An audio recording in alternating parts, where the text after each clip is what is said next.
updates. Good morning, Tobago. Wake up with Kandace and Denise.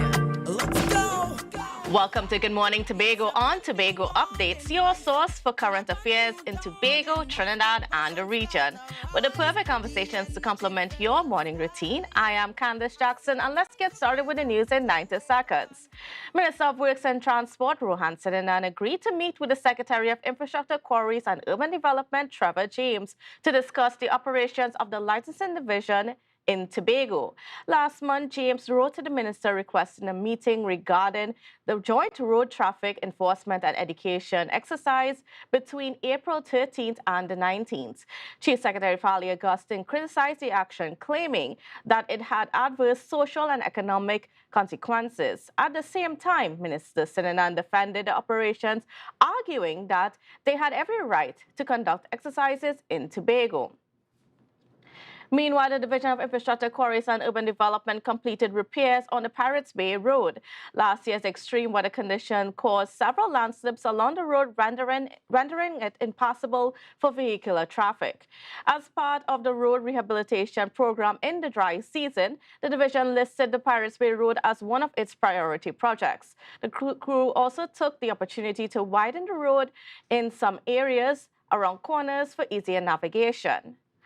And nationally, the opposition is concerned about the upcoming presentation of the mid-year budget review by Finance Minister Com Imbert.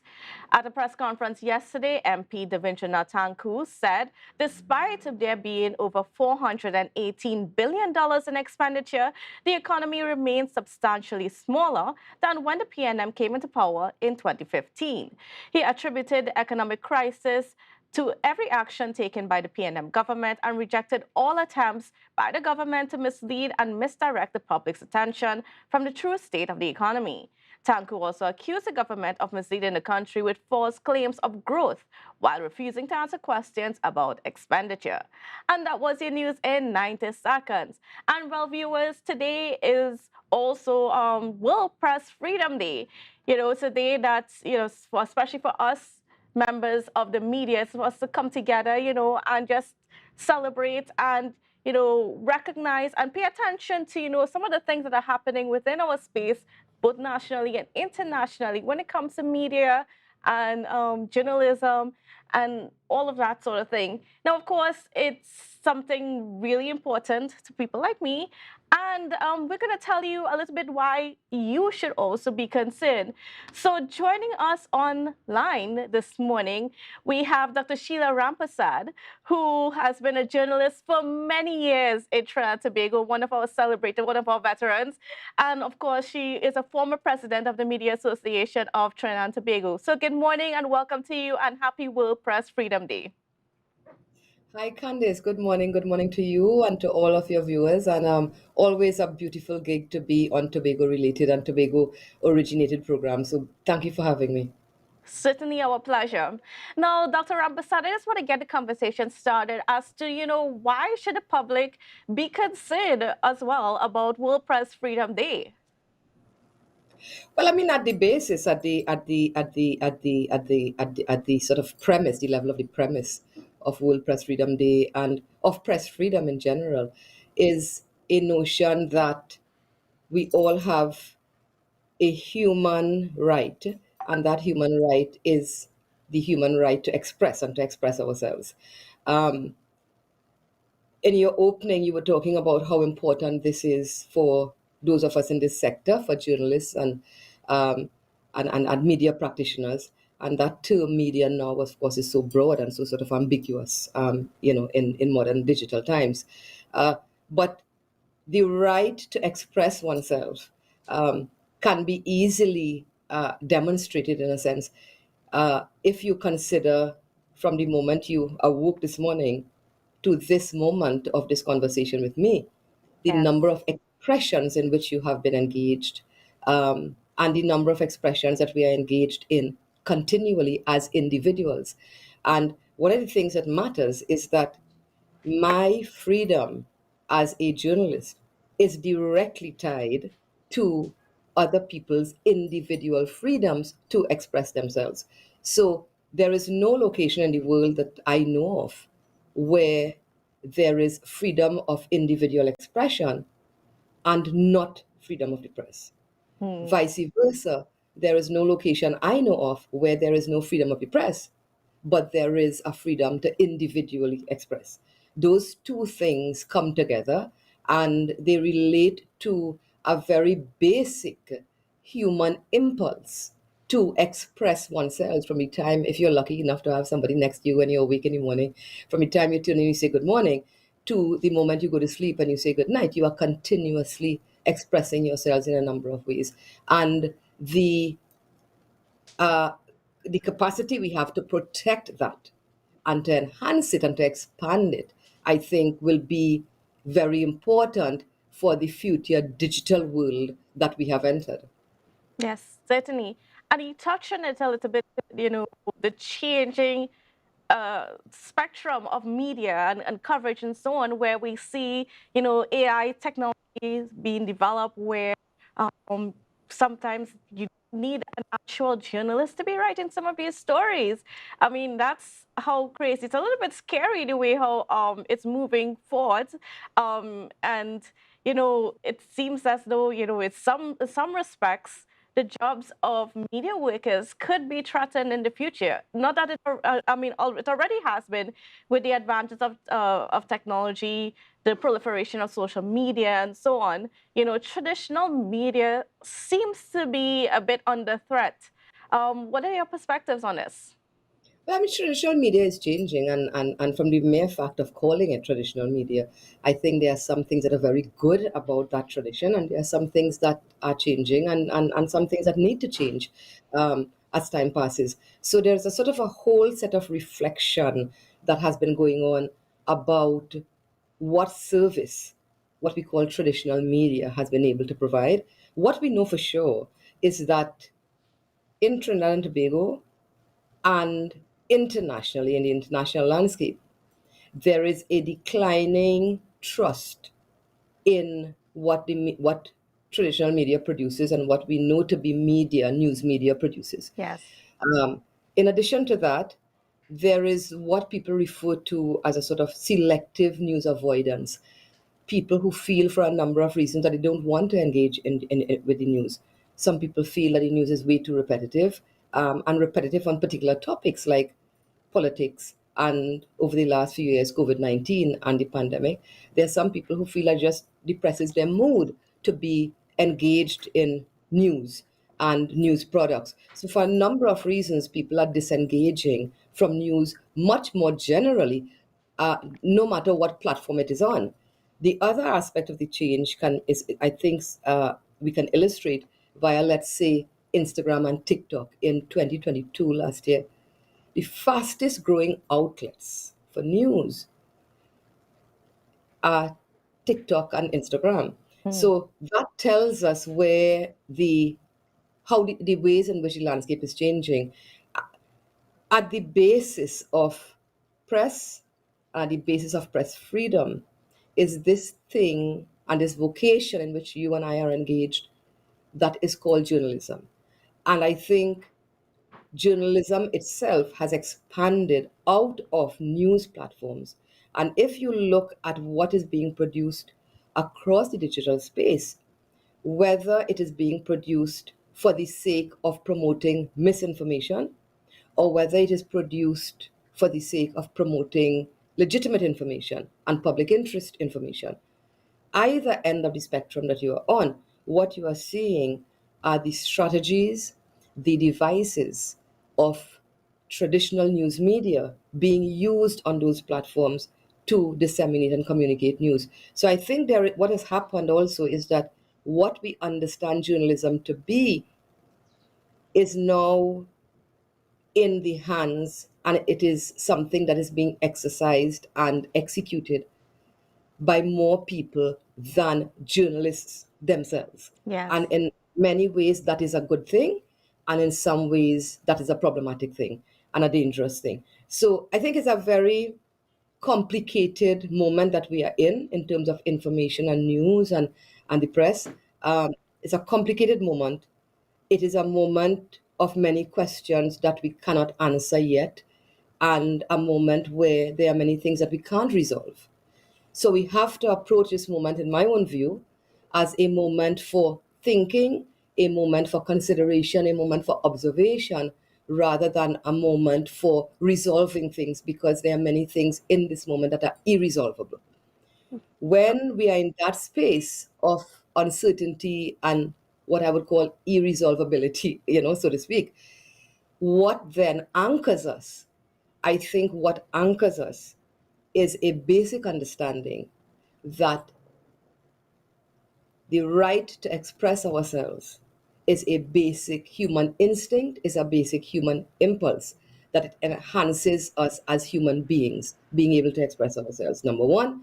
And number two, that your ability and your right to express yourself is directly and very tightly tied to the press and the media's ability to express themselves, that one does not exist without the other. And therefore, if you want as an individual to continue expressing yourself on social media and on any platform and in any way, then you also have to struggle with me to protect my right to express in a public interest space, which is what media and journalism really is. Certainly. And, bringing the conversation home to Trinidad and Tobago as a whole, we see that we moved up a couple points, or actually 6 points, on the World Press Freedom Ranking system. So we're now at 25. We moved from 31 to 25 out of 180 countries. And, the outlook seems pretty good for Trinidad and Tobago. I don't know if you want to share some of your opinions on this, and how do you feel about the state of press freedom, especially within Trinidad and Tobago, especially with some of the legislation that are kind of hanging in the corner there, waiting to be implemented and passed. Yeah, well, I think Candace, because I mean, you yourself are you are currently the vice president of the Media Association. Um, when I was president of MAT, we worked heavily on and paid a lot of attention to a number of pieces of legislation, some that are here already, some that are coming in the form of amendments and those kinds of things. And you would recall that advocacy that MAT Yeah. had to do with respect to the Freedom of Information Act. Um, so there are certain things that are happening that tell us we know the direction in which to go, and we know the directions in which we need to move towards transparency. And the recent proclamation of the procurement regulations, the Procurement Act, I think tells us, though that act has been quoted and there is so much that has been exempted from public scrutiny, so many aspects of government and state business that have been exempted. But what the act tells us is that there is an understanding of the direction in which we have to go. We are doing that slowly. The business of secrecy, the business of hiding and concealing from the public information that is their right to know, is tied to the public also understanding that they do have a right to know, that when they ask for information, it is not a favor you are asking for. When people give you information and you seek information, don't do it in a way that suggests that you are begging for something or it is something that is not your right. It is your right. And the public, in making those demands, will continue to press forward towards greater transparency, so that bits of legislation that do the opposite will be cause for concern. And it is something that we all need to look at, because in a movement towards greater transparency, the status quo of secrecy and concealment will always be pulling back and pulling back. So there is this kind of tension that is happening in Trinidad and Tobago between that impulse and that desire and that push to know more and to have more access, versus those that impulse to sort of pull you back into places of darkness and secrecy where information is concerned. So I think public advocacy is going to be very, very critical, in tilting the balance more in favor of openness of information. We are not there yet. We are nowhere close to being there. You and I know this. Individual people know this. everybody who ever goes to a public service office asking for information, looking for information, not being able to find it, being told no, or if you get into the difficulties you have to go for judicial review, for freedom of Yes. information requests, etc., etc. It is continues to be a tremendous struggle to open up the information space. But I think what will take us closer to the place we want to be is a lot of public advocacy and the public coming into a place of understanding that your request and your demand for information is not a favor you are asking, it is a right that is yours. And the more informed you are, the more active and positive a citizen you will be. And I want to expand on that a little bit more because it also seems to be a problem that is being faced by several of our Caribbean brothers and sisters when it comes to the freedom of information and so on. I mean, and this eventually led to the Media Institute of the Caribbean forming their own freedom of information desk to help journalists throughout the Caribbean be able to access information from the government, because a lot of times, like when we as journalists or even members of the public request information, it gets ignored. And I want you to speak a little bit as to, how does that hurt the work that we do in terms of being able to really uncover the truth, or being able to be able to accurately report what's going on to the public. Well, I mean, there are some locations in the world that we can look at. I mean, when we often in Trinidad and Tobago, when we talk about certain issues, we talk about ourselves as when we talk, for example, of the ranking that you referred to on the World Press Freedom ranking, and that we have moved up, I think, from 31 to 25 or something like that, about 6 places up, and we take a great deal of pleasure and pride in that. What that actually translates into, and while we are happy to be at number 25, and we appear to be, and we have moved up from 31, it is not to look at the 180 down on the list. It is to look further up and what is happening further up the ranking. What are those countries, and what kinds of systems do they have in terms of the openness of information? So the business of access that you talked about is something that has troubled us in journalism for a very long time, and it troubles the population. The reason that it troubles us in our sector is because we work for the public. That is what we do. We don't work for ourselves. The only reason you are doing what you are doing here this morning, and the only reason I am doing what I am doing here with you this morning, is for the public interest and to serve the public interest in some way. And essentially, we serve the public interest by providing as reliable information as we can, as accurate information as we can. And one of the things that we are always beaten with is the business of fact checking, that we have to fact check our information before we translate it and transmit it to the public. And I always ask the question, but where are those facts? Where are those facts that we are to check? Because if someone says something on a political platform, in a parliament, where is that body of information against which we can put what they say to do that fact checking? There's an assumption in the public mind that those facts are there and we can just access it and just click on something and do it. And it is simply not there. A freedom of information request at its basic is 3 months to get a response. And beyond that, many extensions, as you know, Candice, people just Yes. get extensions. And then people just go to court and say, we don't want to give it. And the court, and by the time that process is over, a year has passed, a And it's year also plus has passed. costly. It is costly. And therefore, and one of the things I've noticed is that journalists do not use freedom of information requests a lot, although we have the legislation, we have the access. Some people do it, but many of us do not do it. And the reason members of the public do, I have noticed that lawyers do, representing clients in various cases, but we as a sector do not. And one of the main reasons is because it is cumbersome to do. We operate in news cycles, and a story now that we get information for 6 months or 8 months down the line will not be a story 6 and 8 months, or likely not to be a story 6 and 8 months down the line. And so I think sharpening that tool of the Freedom of Information Act and working out its operationalization, which has not been fully fleshed out. right? Um, so, in other words, the culture of let us hide information rather than give information, and we know that that culture is still very much intact. And it seems to me that that is the culture that we are battling, that instinct to say no whenever somebody wants a piece of information, whenever somebody asks for something, whether it is you and I professionally or whether it is a member of the public. When you ask for information, the instinct is still to say no. The instinct is still to find a way to not give it to you, rather than to find every way possible to try to locate the information and to pass it on to you. That cultural shift has not happened, and that is where we need to be going.